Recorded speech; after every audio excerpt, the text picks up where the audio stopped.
OCCal, OCCal, OCCal, OCCal, OCCal, OCCal, OCCal. Hey kids, it's your old pal OCCal sitting right here in historic downtown Orange, California, playing his orange street piano and enjoying the happy shoppers and the dancing children like that one right there, while we tell you about this right here.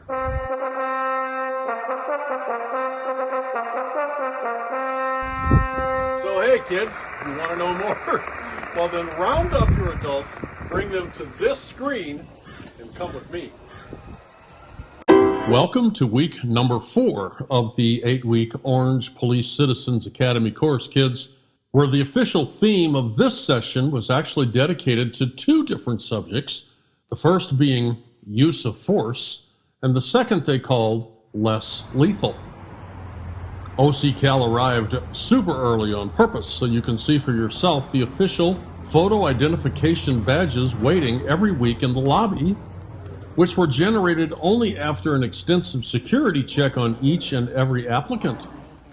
We then get our very own police escort into the inner sanctum where, in this particular case, this vacant but soon to be filled classroom was all set up and waiting for this guy, Sergeant Jude King, who started off by saying, "I'm the alarm clock of night and I'm here to wake you up."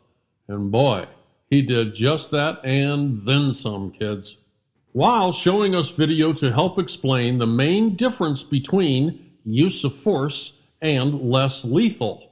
That being, use of force is considered the last resort and way more dangerous, while less lethal involves actions and supporting equipment designed to control a bad situation while minimizing harm to all parties involved.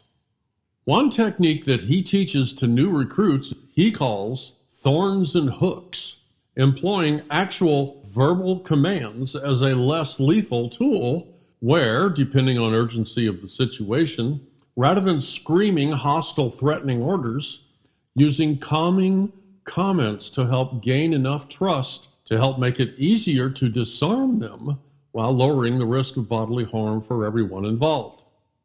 With the goal of using firearms and other use of force equipment as the absolute last resort. He then demonstrated examples of less lethal tools of the trade, including the use of items like tasers and something called a less lethal launcher.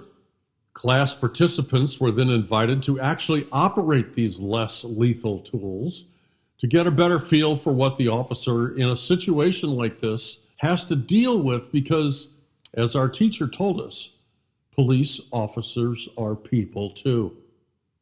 Here are some examples. Stole it, all right? So you're going to give him some back. Get on the ground, get on the ground. Get on the ground, get on the ground. I don't believe you.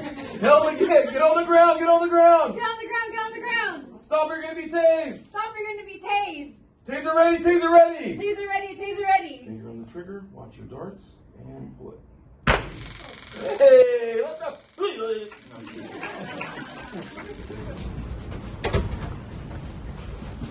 If the taser is small enough to nail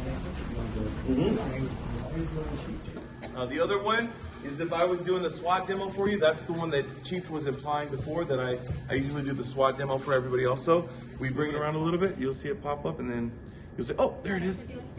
Nope, it comes on. Lift your head a little higher. Shoulder, there you go, yep. Oh! Well, that about wraps it up for week number 4, kids. Please tell your grown-ups to stay tuned for highlights from week number 5. While you're at it, ask your adults to make a donation to the Orange Police Foundation so they can continue buying the necessary equipment to keep us all safe and sound. Don't you just love this town?